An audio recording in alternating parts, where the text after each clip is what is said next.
Okay, so this is the third talk in our series on archetypes and the middle way. So I'm just first of all going to recap a little bit as to where we've got to in the series before we get to this particular talk, which has the heading Inspiration and Archetypes. So in the first talk, I talked a little bit about meaning and how meaning is embodied, drawing on the work of George Lakoff and Mark Johnson, particularly on embodied meaning. So this idea of embodiment is central to inspiration, and perhaps through the experience of mindfulness, or like the little exercise we did just now to start off the session. There I tried to link embodiment and embodied experience to inspiration. So in the second session, we talked about the distinction between meaning and belief, and particularly how, though we may traditionally associate archetypal meaning with absolute beliefs, this is unnecessary. We don't have to think in terms of absolute beliefs or understand our experience of inspiring symbols in terms of absolute beliefs. So absolute beliefs tend to hijack that meaning that we experience by substituting an easier alternative. So those two ideas, if you want to go back over more details of those, the videos are available on YouTube. And also in our Slack area, you can also find the notes from them. So those two sessions have laid the groundwork, really, I think, for maybe providing some conditions to understand how archetypes can inspire us and what we mean by inspiring us without too many misunderstandings, perhaps. At least that was my intention in working through those two initial sessions. Okay, so all the sessions are connected really to my book, Archetypes in Religion Beyond. So you'll find more in that book about this material, really. So today I'm going to talk about inspiration, and particularly how archetypes can have the function of inspiration. Really, this is at the heart, it's the central point of that recent book, Archetypes in Religion Beyond, which is, putting forward that view and that interpretation of archetypes and how they work for us. Okay, so before I talk more about archetypes as such, I want to say a little bit about inspiration. What do we mean by inspiration? So it's a probably rather loosely used word, isn't it? It's used quite a lot, sometimes in a rather trivial way. But I want to use the term for a meaning that can motivate us over time. So something we can keep coming back to, which keeps helping us, getting to us, motivating us. And it doesn't do this just in theory, although it may do that as well, but it doesn't just provide an abstract reason for believing something. So it's not just a reminder of what you ought to do in the abstract, but it puts us back in touch with helpful motives. So those motives are ones that we feel in embodied experience in our bodies, and those feelings are also connected to reasons. Yes, I don't want to disconnect reason from feeling, but they involve both. I think it's also essential that the inspiration is understood as working over time. So we keep coming back to it. And the slightly more technical term I use for this in the book is diachronic. So archetypes and inspiration are diachronic, that is, they go through time and over time.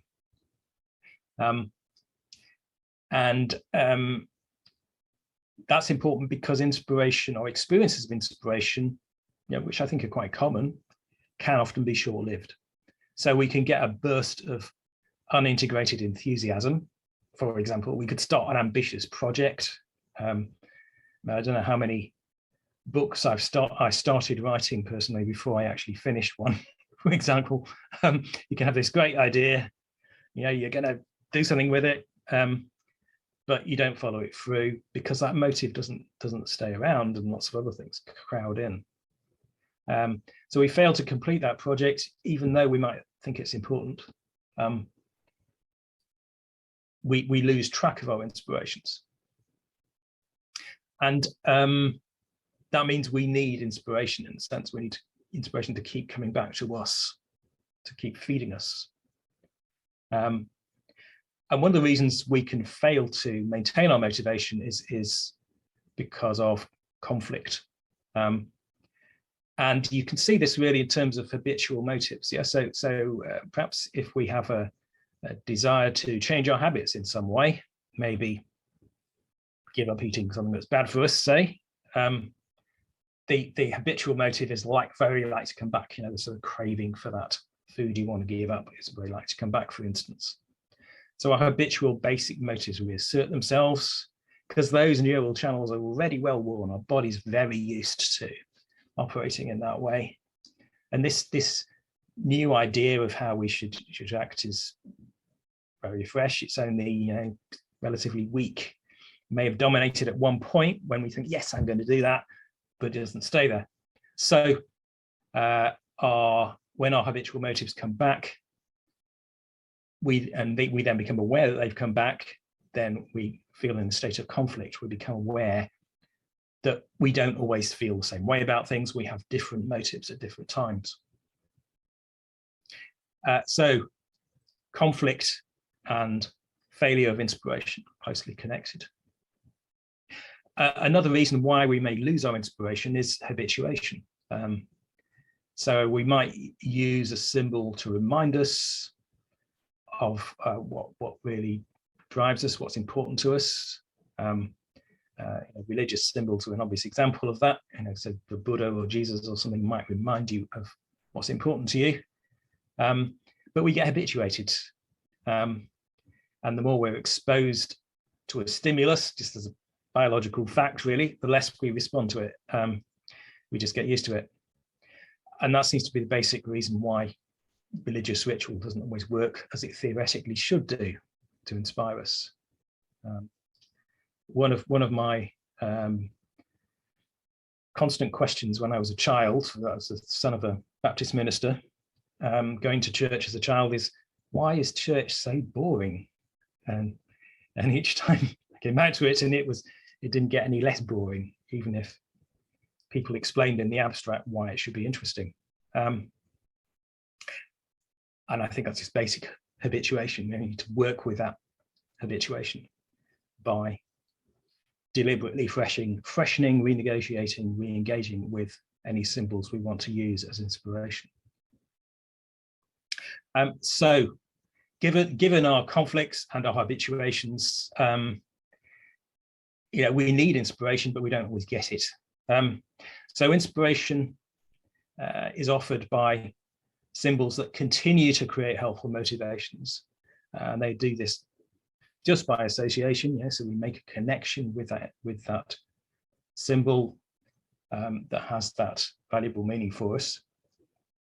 Just making that connection, just recalling that symbol or even feeling it, doesn't resolve conflict by itself, but it does give us a perspective on that conflict. It gives us a slightly bigger view on things, and that can enable us to practice to work with our states, whatever they are, even if they're conflicting. So that's inspiration. That's how I see inspiration. That's how I'm using the term anyway. So what does this have to do with archetypes?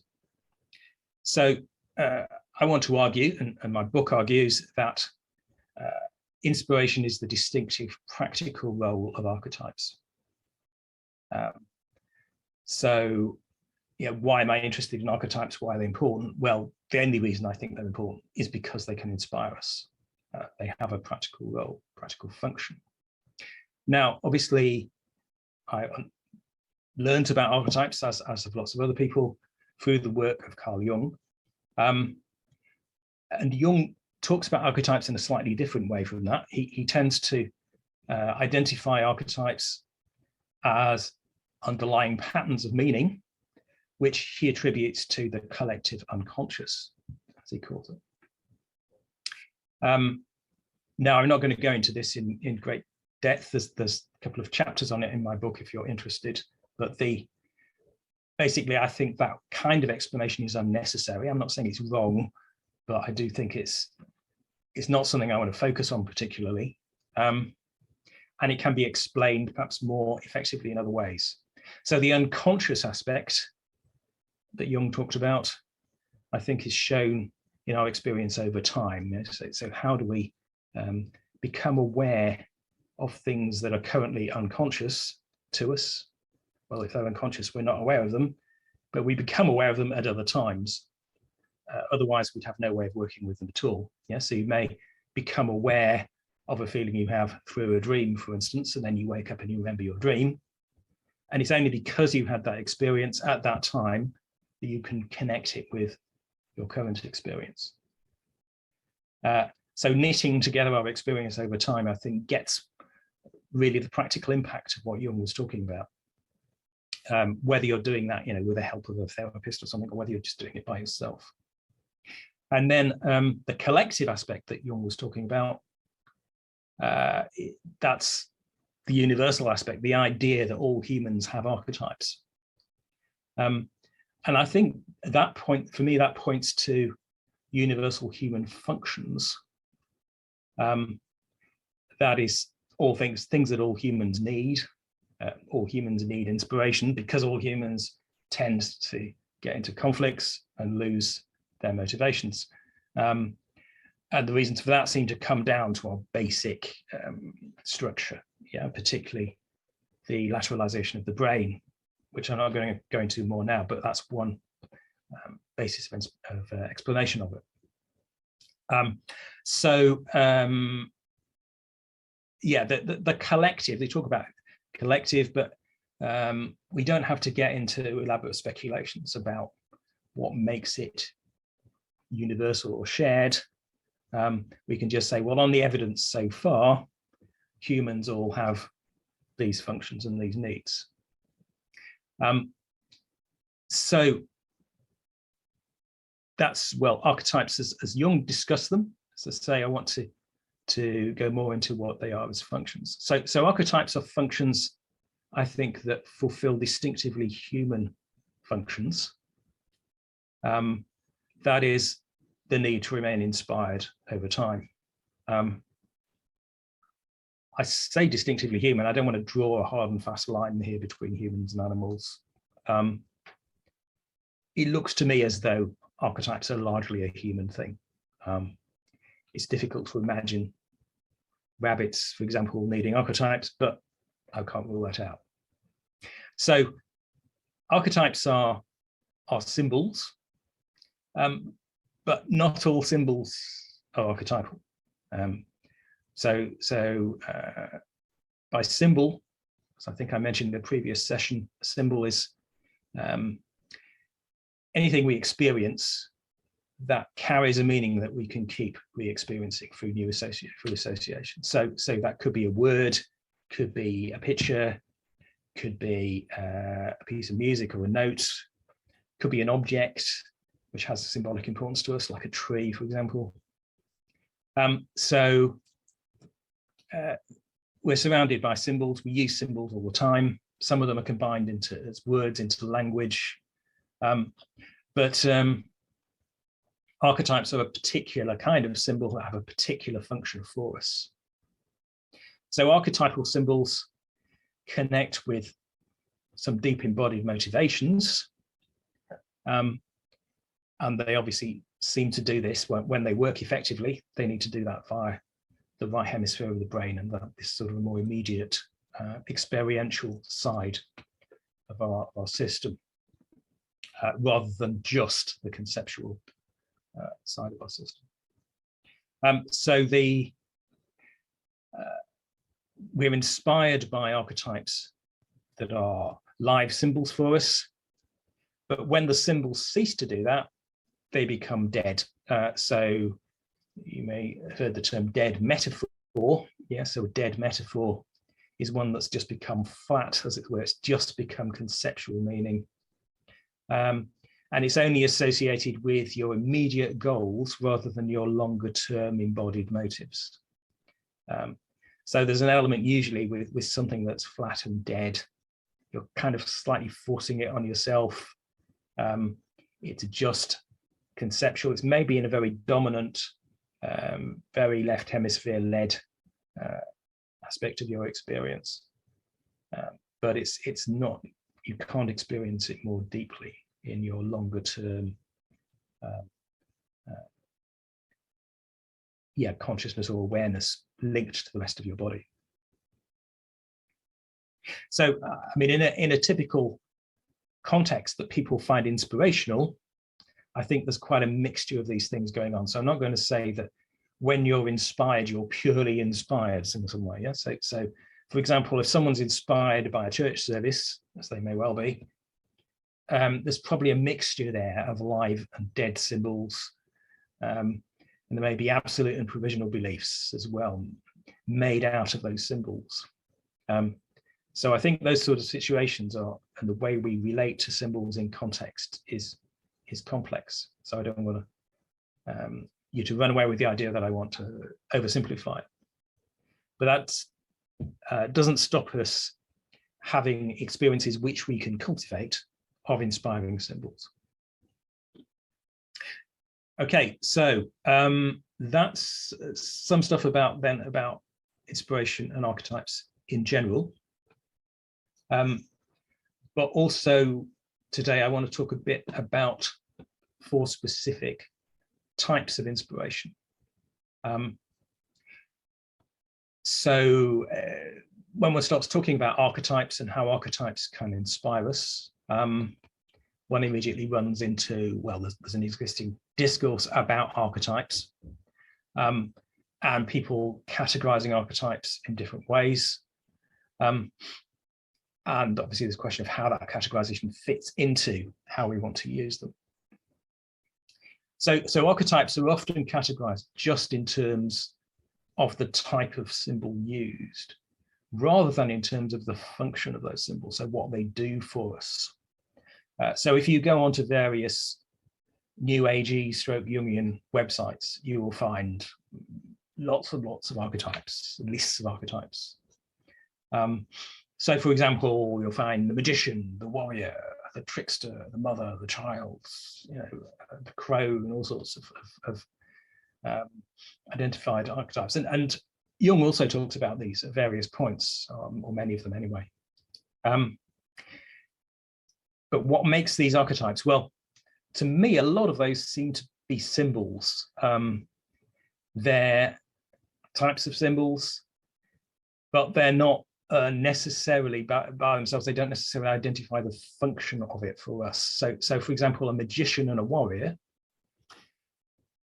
look to me as though they're often both hero symbols, so symbols of the hero. If you identify with the magician and the warrior, they're both pursuing goals and they're overcoming difficulties in slightly different ways. Obviously the magician uses magic and the warrior uses martial force, typically speaking. But as both of those get more integrated, then you'll probably find that they become more similar to each other. So that's a general point one can make about many of the ways that archetypes are categorized. Very often, I think people mistake the symbol for the archetype, where the archetype is a function. Now, I also think I have some evidence that Jung, at least at times, thought in these terms. He does also identify 4 major archetypes at various points, which I would identify also as the 4 sort of functional archetypes. And these are the hero, the shadow, the anima, animus, and the God archetype. So in his later book, Aeon, which you can find in his collected works, he focuses on those 4 major archetypes. And also in the Red Book, where I get a lot of inspiration, Jungian type inspiration, those are the archetypes you find there. Now, so I'm not going to say that Jung is always consistent about this, but there are times certainly where Jung certainly seems to be focusing on these. So I'm just going to go fairly briefly through these four types of inspiration, I would call them, and four functional archetypes. There's a limit to how much detail I'm going to go into in this talk, but later in this series, we're going to have a whole talk for each of these. So we'll then be able to go into more detail. Okay, so first of all, the hero. So the hero function, or the hero archetype. So what's central to that, I think, is that the hero provides a particular sort of inspiration for us, which is to do with fulfilling goals. So we've got something we want to achieve, but our intentions may lapse. The hero reminds us of how we can achieve those goals. Yeah. So now, obviously, a wide range of symbols for you might have that function. Yeah. So maybe it's the sort of more classic hero. Yeah. Maybe when you're struggling with your maths homework, you think of Harry Potter, or maybe it's something, very different figure. So maybe your grandmother inspired you to keep going with something you found difficult when you were a child, and you recall your grandmother at a particular point when you're struggling with a particular thing you want to do. So in that case, your grandmother is the hero, even if your grandmother isn't wearing armor and carrying a sword. That is the function that matters. So yeah, hero, obviously, all sorts of symbols could represent the hero. They could be female, could be animals, could be anything. Yeah, it doesn't have to be the sort of stereotypical male warrior hero. So as the hero function develops, then we also find that our goals, or the way we reach those goals, may change to become more integrated. So the hero encounters conflicts, and sometimes the conflicts are just overcome, as it were, but other times the hero has to adjust his or her approach to recognize actually the goal is a bit different from what he or she thought to start off with. Maybe it's to be reached in a quite different way. And more complex heroic narratives include this kind of shift. So more profound and more helpful heroism, I would say, involves the provisionality of goals, the recognition that we may not have got it right when we set out on our quest. We may have to adjust things, perhaps quite radically, as we go along. But we all need the hero in this broad sense, because we all have goals. We all have goals because we all have desires. This is part of being human. But the specifically human problem is the complexity of fulfilling those goals over time when we like to be distracted from them. Okay, so that's the function of the hero. Now, next one is the shadow. So the shadow, although it's associated with negative things we dislike, I think also has a helpful function for us. It does provide inspiration in a sense. It's inspiration for avoiding threats. So there are things which threaten us, and we need to avoid them, whether we're afraid of warlords or accidents or illnesses or whatever it is that may actually threaten us. And we all have fear and anxiety and disgust and emotions like that, which are not just bad, because these things help to alert us to things that may threaten us. So the question is much more, how can we channel these emotions, fear, anxiety, disgust, how can we channel them appropriately so that, for example, we don't pin our disgust on migrants or something which is not actually a threat to us, but is a convenient scapegoat. So how can we channel our shadow emotions, as it were, appropriately in a complex environment. So the shadow, I think, in its most common forms, like kind of dark lord figures, for instance, or villains or whatever, can help us become aware of some distinctively human kinds of threats that can cause more conflict over the long term. So things, we're reminded of aspects of human character that we need to be aware of, not necessarily react to always, but beware of. So characteristics like malevolence or cruelty or deception or obsessiveness. So people with those characteristics may be, not always bad in their effects, but they may, on average, be worth looking out for, as it were. Making sure that we're aware of what's going on. So it can be helpful for the shadow to remind us of those things, as long as we keep making an effort to separate our experience of the shadow from absolute beliefs about it, particularly a projection of the shadow onto a person, thinking that they are all evil, or their people are all evil, or whatever. So the shadow function is another one where I think in the same way it can develop, it can become more refined, it can become more appropriately directed. But I don't think we should deny it. That's an unhealthy thing we can do, is kind of deny that evil has its place in our experience. The third one, the anima animus, is a function which provides inspiration for developing helpful relationships over time. Now, I would make a distinction there between relationships and goals. So relationship is much more how we interact. The anima animus, I suggested, provides an inspiration for developing helpful relationships over time, and our relationships may become less helpful because we tend to over-specialize. So we get into particular roles in relation to others, which limit what we can do, limit the range of how we can respond to the conditions we encounter. So one obvious example of that is becoming over feminine or over masculine, having sort of particular specializations for the sex that you are identified with.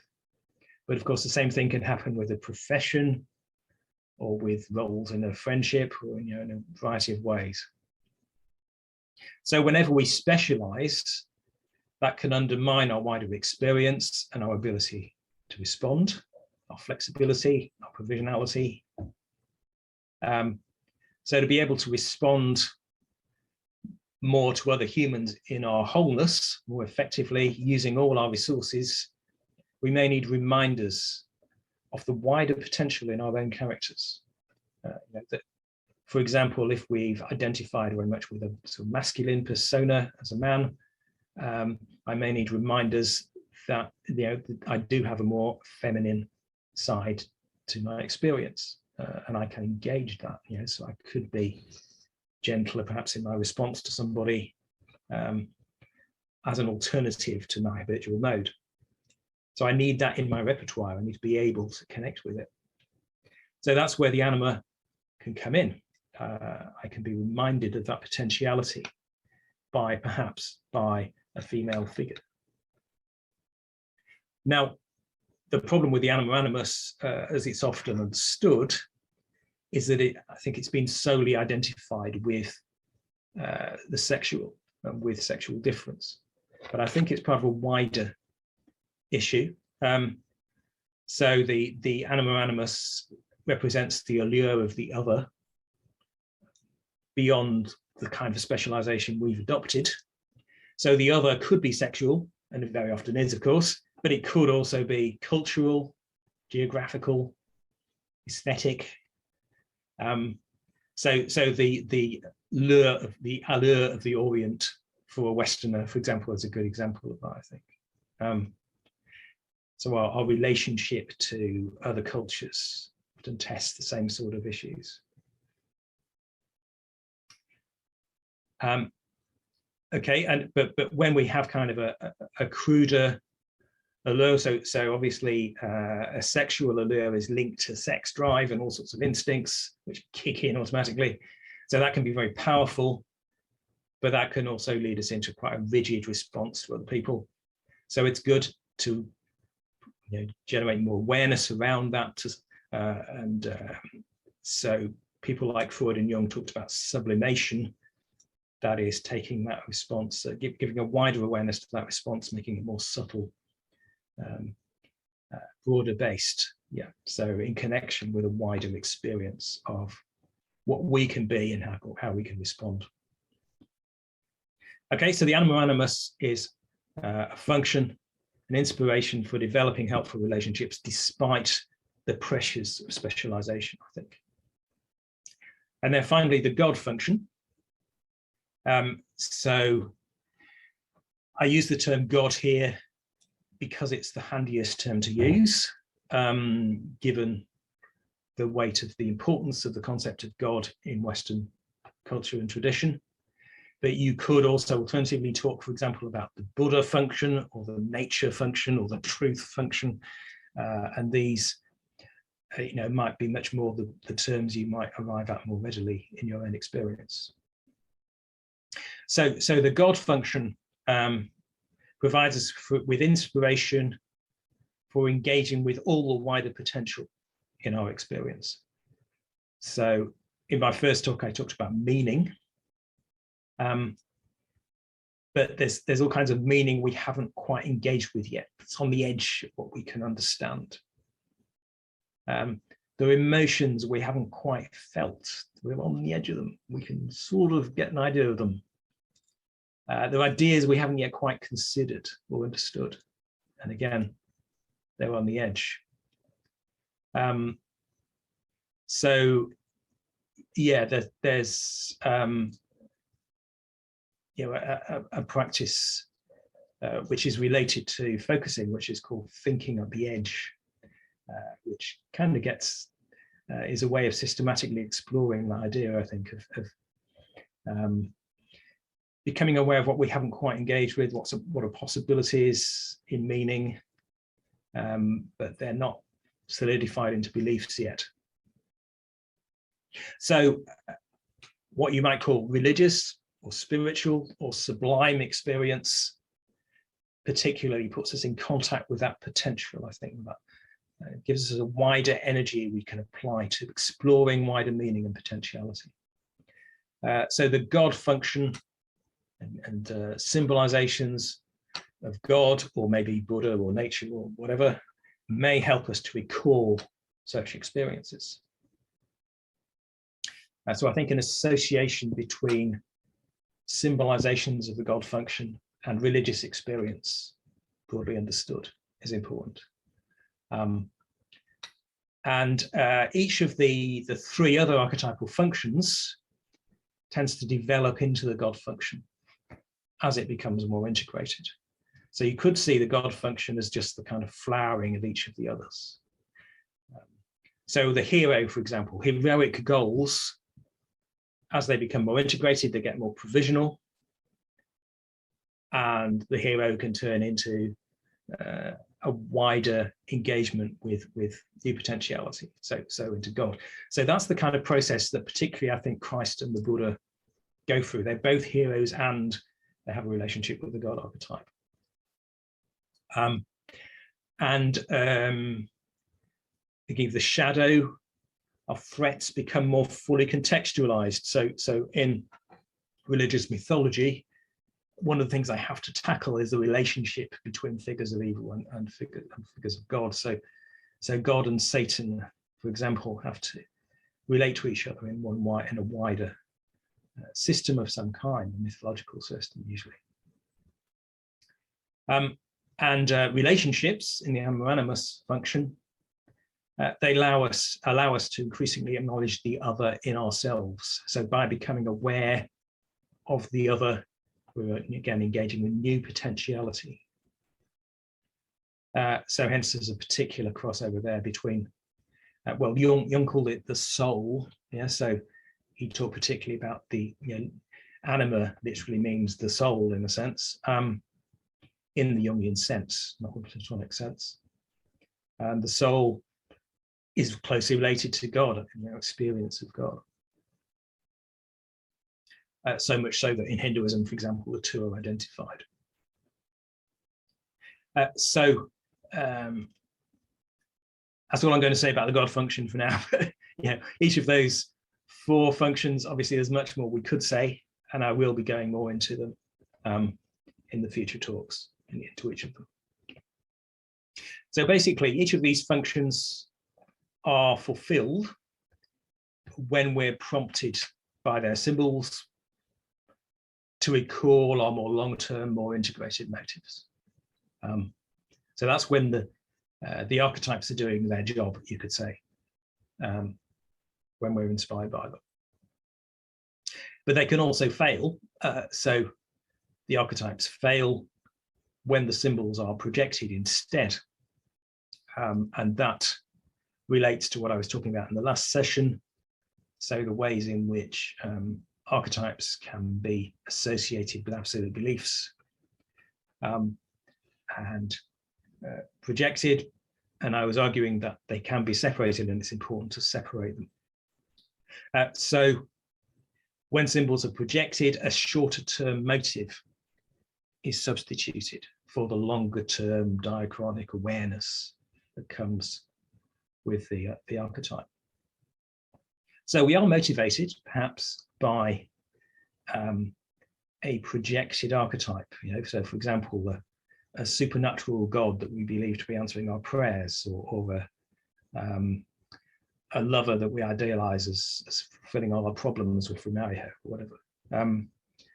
So these projections may still have an effect on us, but in a less helpful way in the longer term, because basically we've substituted a shorter term motive for a longer term one. We've taken on an easier challenge rather than a harder one.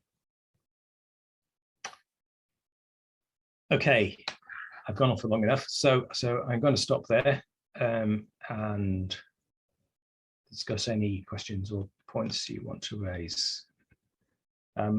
Also, I hope, although I know I lost the connection there for a short time, if there's anything that you missed there because of that, then do ask.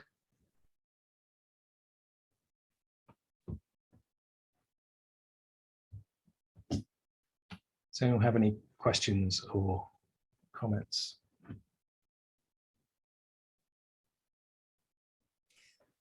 I wondered if you could speak a bit more about how the first 3 functions flower into, you were saying the God function, I call it the potentiality function. Okay. And I really like that idea, that happens in this process, and wonder if you could just talk about that a bit more, how that happens.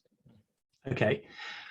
Well, I think if you follow something like, well, the life of the Buddha kind of is one symbol that does that for me, for instance. So if you think about the progression that the Buddha went through in the traditional story, he started off as a prince, went forth from the palace. So he then had to question all the assumptions he'd been brought up with. He set off on a quest in the typical heroic sense, to find enlightenment, as he thought it was. So he was trying to get beyond suffering, at least in the way that's traditionally described in the texts. So he set off, and he encountered religious teachers and learned from them, and learned how to meditate and so on from them. But then he realized the limitations of that. So even at that point, the goal starts to be modified and he starts to get a wider idea of what it is he's looking for. So it's not just the authority figure who's going to tell him the truth, because these authority figures have offered the truth and it's turned out, yeah, okay, it was helpful, but it doesn't take me everywhere I want to go. And then he goes on to fall in with the 5 ascetics, according to the story, and again he tries their practices of asceticism, I mean, this is kind of the ultimate heroism, or sort of perverse heroism almost. Yeah. So if you turn the ego against itself, your goal is not to have goals, as it were. Your goal is to squash the goals, the desires that produce the goals. And then he found it didn't work. So yeah, he has to change his goals again. He thought he could gain enlightenment through asceticism. So he develops a subtler understanding of it. He comes to understand the middle way by reflecting on his earlier experience and his embodied experience. So at that point, well, he begins to become identified with the God archetype, as I would call it, or maybe you want to call it the Buddha archetype in Buddhist tradition. Yeah. So shortly after this, according to the story, he became enlightened. What does it mean to say he became enlightened? I don't know, but one way you could understand that, at least motivationally, symbolically, inspirationally, is that he turned that more limited goal orientation, that fulfillment of a quest, into a larger recognition of wider potentiality.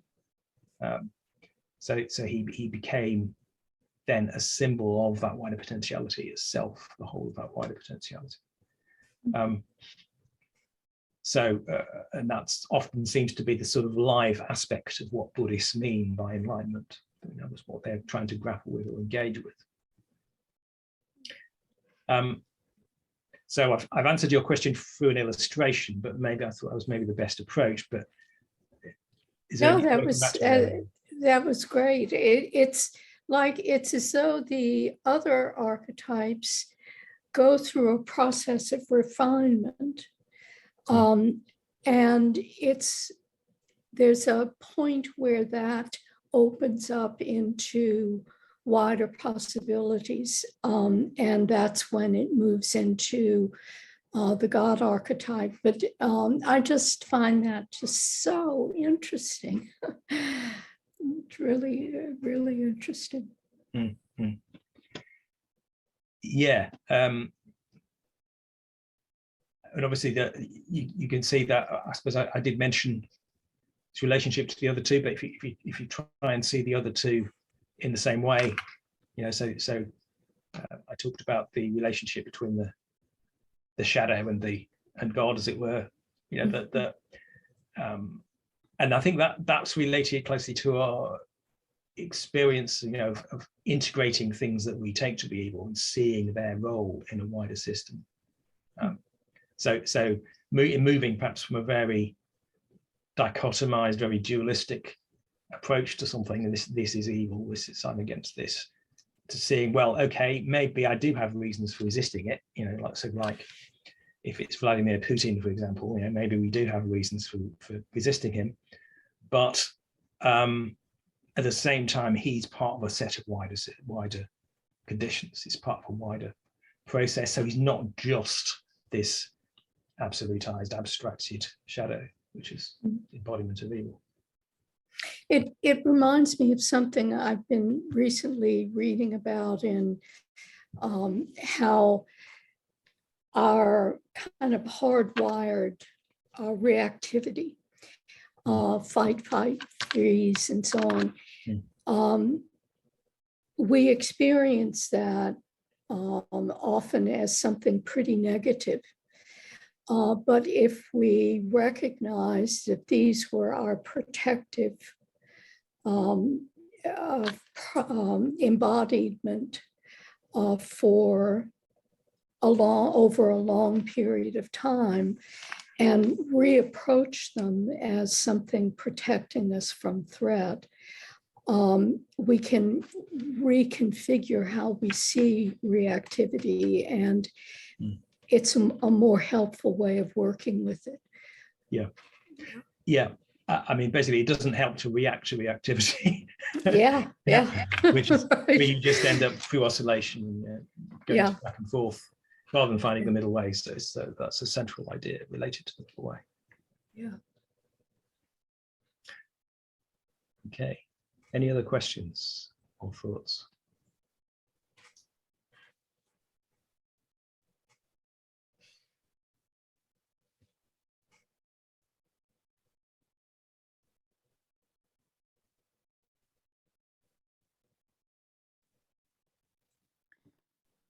George?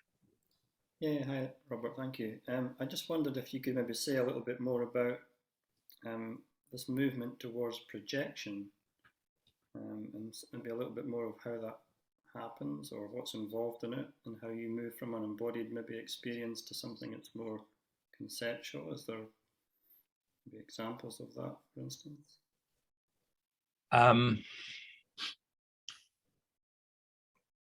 Yeah, well, I suppose it's when we're under stress, then that's more likely to happen, stress of some kind. So when we're under more stress, then we're more likely to adopt an easy option to deal, because we feel things are more urgent and pressured. We have to get a solution quickly. So we turn to a simpler model. We turn to a dualistic model where there's just a good and the bad, and we're trying to conquer the bad and attach ourselves to the good.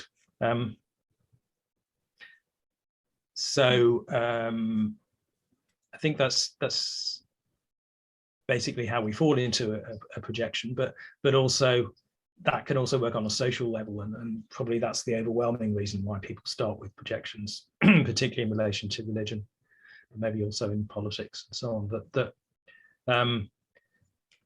That's overwhelmingly how people tend to see it in their culture. So therefore they just imbibe it. That's the normal way to think about it. So it's normal to think of God as a supernatural entity rather than as an experience. And or insofar as it's an experience, insofar as God is an experience, it's subordinated to the supernatural entity in the way that particularly the theistic religions are often interpreted. So you get this strong cultural entrenchment of that way of thinking about things. And we know how powerful group pressure can be, if we attempt to resist this dominant way of looking at things. It's much easier to go along with it and rather than resist it critically. Is that answering the question, George? No, that's helpful, thank you. So I'm just wondering what exactly is it that gets projected from us? Is that our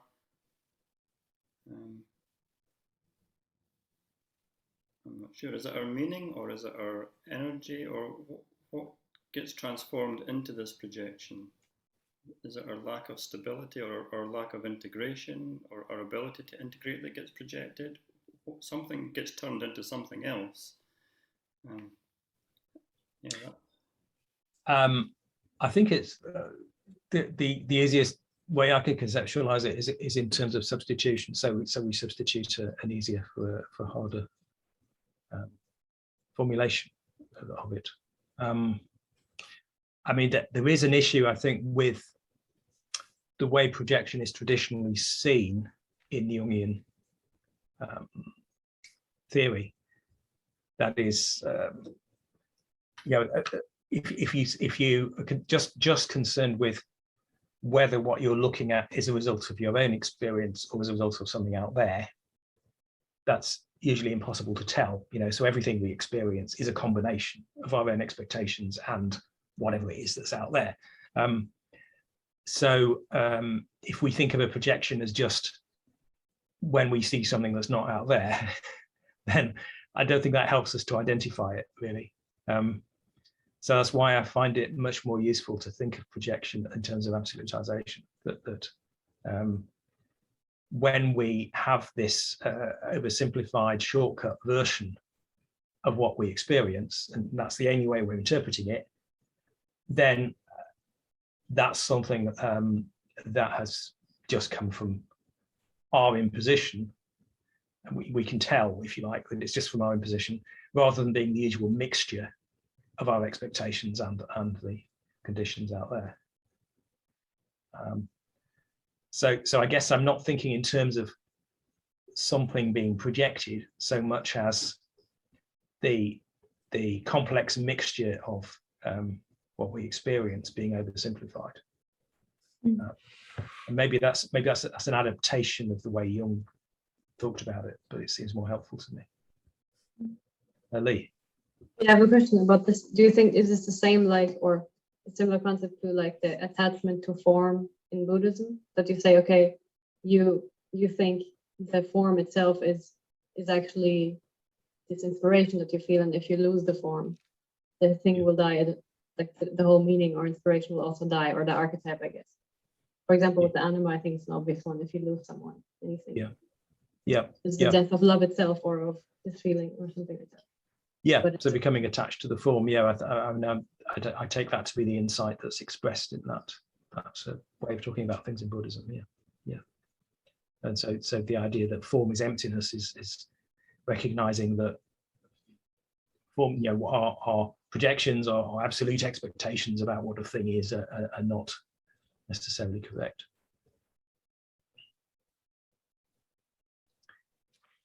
Okay. Any other thoughts?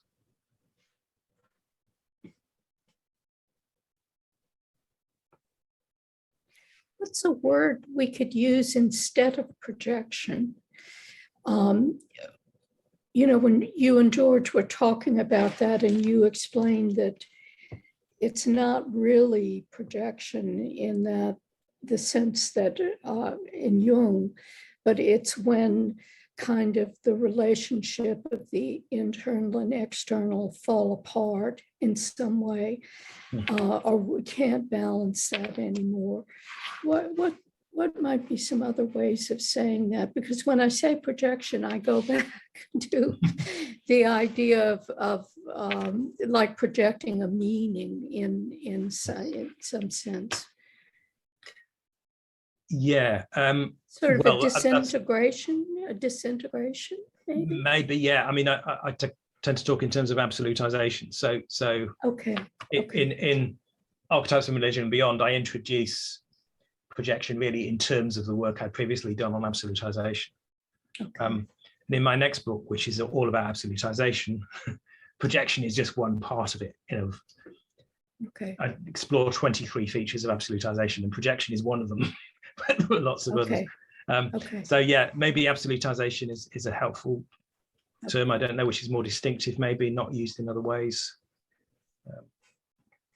to capture that idea. Mark, you got a question or a thought? Yes, thanks, Robert. Could you say more about the shadow in relation to the trickster archetype and evil, which you brought up initially? How are those two archetypes different? How are they both related to figures of evil in religion and popular culture? Okay, well, as I would see it, and I expect you've probably got ideas about this as well, which I'd be interested to hear, but the trickster is a kind of hero, but he's usually he, or it could be she, is a tricky hero, and we're not quite sure whether it's a hero or a shadow. So like take the figure of Loki in Norse mythology. So there's this very shadowy element of the trickster. You don't know whose side he's on, so the function there seems to combine the hero and the shadow in various ways. But when it's a hero, then it's sort of capturing the ways that we need to integrate the things that we might initially see as bad in the hero. So, you know, maybe, for example, the hero needs to use methods that we might at first find difficult to accept, you know, that to reach very difficult goals. So there's all the debate about, does the end justify the means, can be packed into that here. So, for example, should we use violence to fulfill a goal or something like that? So in a way, heroism in itself is tricky. Maybe the trickster figure captures that trickiness in heroism, the trickiness of having a goal and trying to achieve the goal. But you could also see it from a shadow point of view, in that the trickster is captures an aspect of the shadow that we can't pin down, and it may come and go and appear in very different forms, and be deceptive, particularly take different guises. There's a great passage in the Red Book, actually, but so Jung meets this character called the Red One, who is the devil, or Satan, in a certain aspect of Satan, perhaps, but a very sort of rhetorical, deceptive Satan.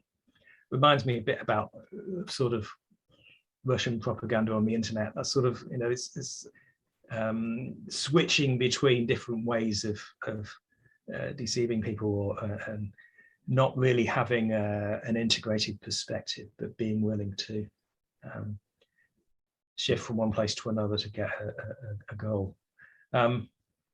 So you can see that as a shadow, you can see that as something we need to be aware of, or you can see it as an aspect of heroism. And I think both of those will be ways into interpreting the trickster. But do you have ideas about it, Mark? No, well, that's very helpful. I'm trying to understand it also regarding the left and right hemisphere interactions with subcortical brain networks, and how those are, you know, extended into different cultural figures or archetypes. So I tend to consider the trickster more, but I'm trying to understand how that archetype came up with Jung, but then the shadow is more prominent. And as you're pointing out, in relation to the hero too, the trickster can be a more heroic figure, or it can be a more shadowy figure. And that reminds me about the difference between Satan, or the Satan, in the Hebrew Bible, who's a figure at the side of God in the heavenly court, but is sent as a messenger and adversary at certain points, like in Job, or with the Balaam's donkey, and then became, in the Christian tradition, more of a purely evil, rebellious angel, who then, you know, is more Manichaean, opposite to God. And I do you see Jung as trying to reconcile that Manichaean problem? Well, yeah, to put it in an integrated perspective, yeah. So Jung's book Answer to Job is doing that, isn't it? It's wrestling with that relationship between the shadow and the God archetype. But as you say, there are aspects of the Old Testament, you know, the way they gradually work towards the Satan figure, which show it's more complicated than that. It's got a bigger context.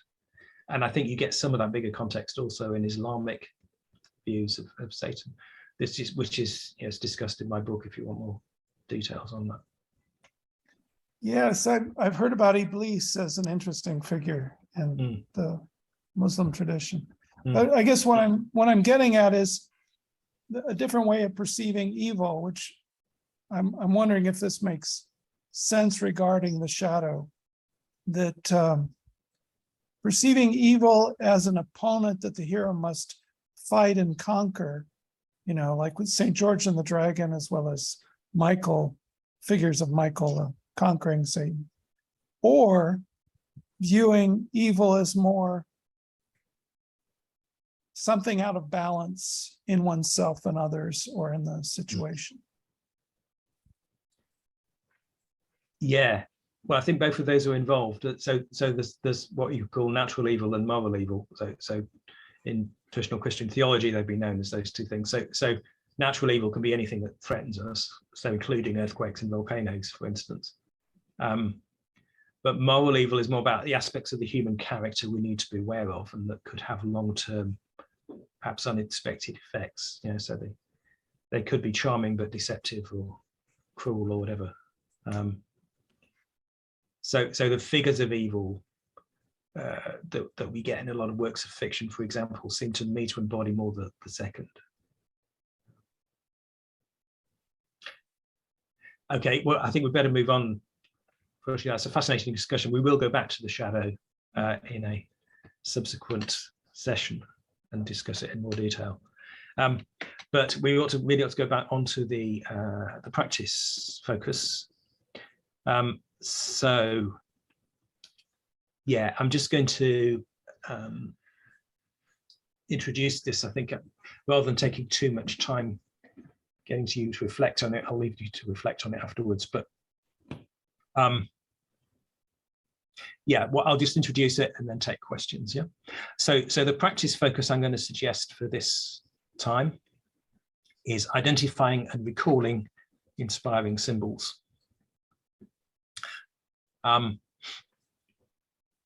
So the central question, one I perhaps brought up in the reflection before we started, is what kinds of symbols have these inspirational functions for us? So we need to consider our own experience, you know, what has an inspirational function in general, and if you think about the four functions, a bit more particularly, what kind of symbols have those functions for you?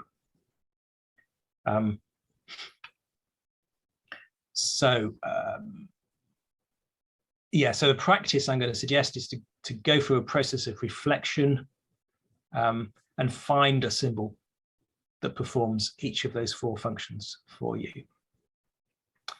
And then maybe that can be a starting point when we look at each of the functions in more detail in our later sessions. If we can start with you having a symbol that you want to work with for each of the functions, that may be helpful.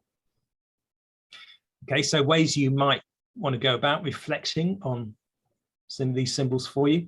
One thing I find quite helpful is looking at collections of pictures. So I've got actually a huge collection of old postcards that I've collected over the years of pictures that inspired me in some way or moved me in some way.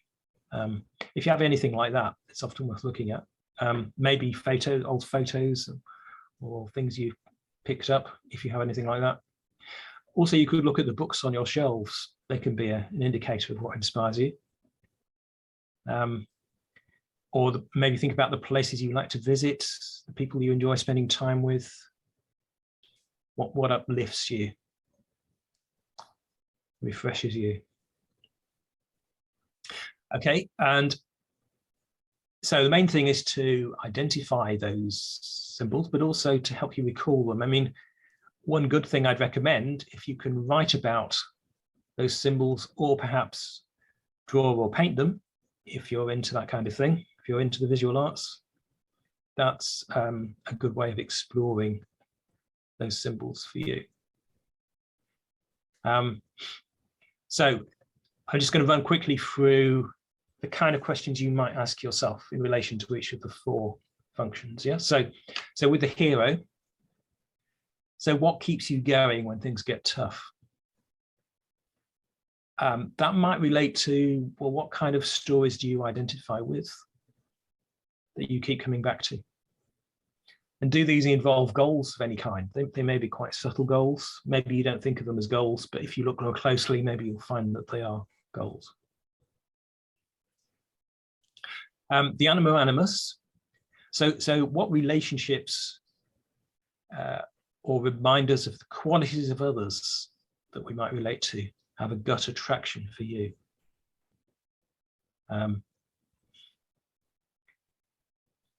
How far is that gut attraction sexual, or how far can it be sublimated?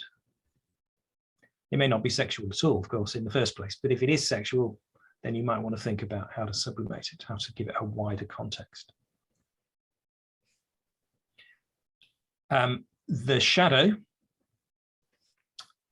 anything that comes up here, it may not seem in any way uplifting, but it's worth devoting attention to. So what reminds you most strongly of a distinctively human kind of evil or threat? So again, you might think of figures of evil, perhaps in works of fiction or films, something that you relate to.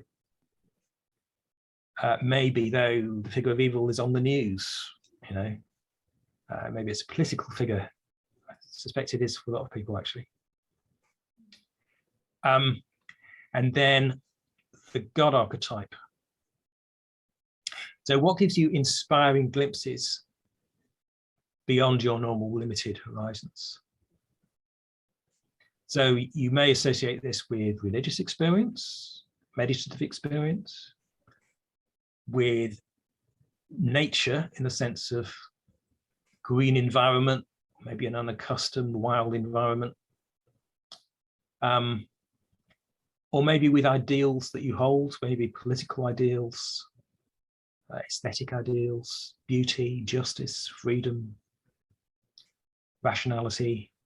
You know, do those give you inspiring glimpses of something beyond what you currently relate to? Or you may relate the God archetype to truth, your quest for truth, particularly if you're thinking in a more scientific way, perhaps, or with moral goodness, exemplars of moral goodness, perhaps. So maybe identified with a person. Okay, so those are just prompts, some ideas of things that questions you might want to ask yourself to try and track down those archetypes in your experience, those functions. And of course, there may be a lot of different symbols you relate to. So my suggestion is just to identify one that is particularly important to you and is worth working with, rather than a whole set to explore in more depth. So you may need to go through a winnowing process to identify the most important one. Okay, so that's my suggestion for a practice focus for the next month. Does anyone have any questions about that, or indeed about the practice focus of this series generally?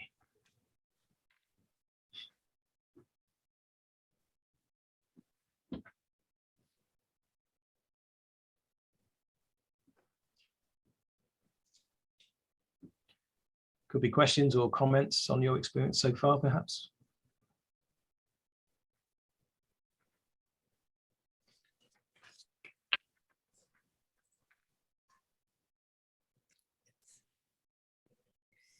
Does contextualization come in here in the way that it did in our last practice focus, where contextualizing will give a wider picture of why something is important? Mm-hmm.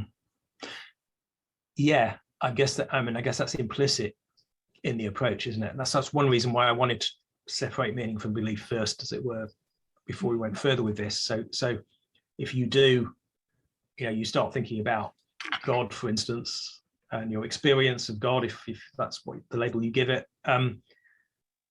then can you separate that from absolute beliefs about it?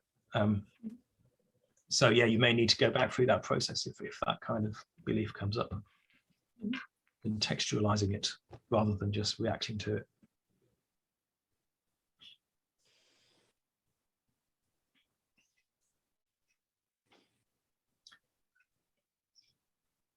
Any other questions or comments? Just sort of a general question. I don't know if this is relevant, Robert. I mean, I know Jung's ideas of archetypes came out of our sort of Western culture. I was thinking, are there like Eastern archetypes? Are Eastern archetypes different to our Western archetypes? Because they're two different sort of different cultures, two different spiritual sort of approaches, I think, aren't they? Or are there like archetypes from mankind, or sorry, humankind, and that's it? But it's pretty basic to the idea of an archetype. I think that they be universal, they be human. So if it's not universal, then it's not an archetype, really. But Right, okay. The contrast between Eastern and Western approaches is a good test of the distinction between a symbol and an archetype. Yes, so can you track what they have in common?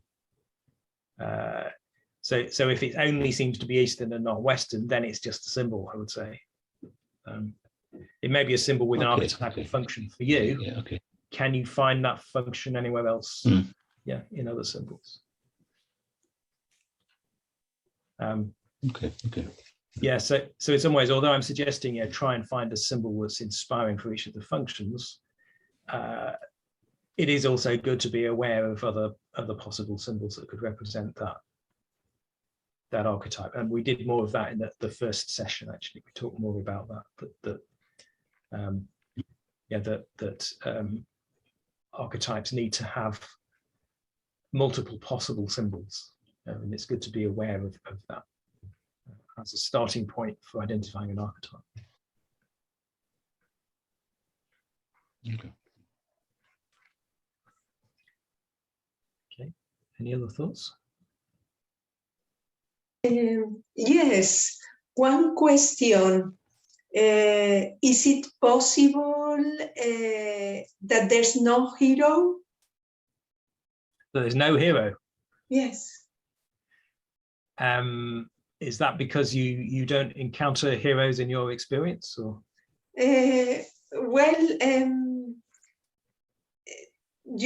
Probably depending on the time of human beings, maybe there is a moment when that's it.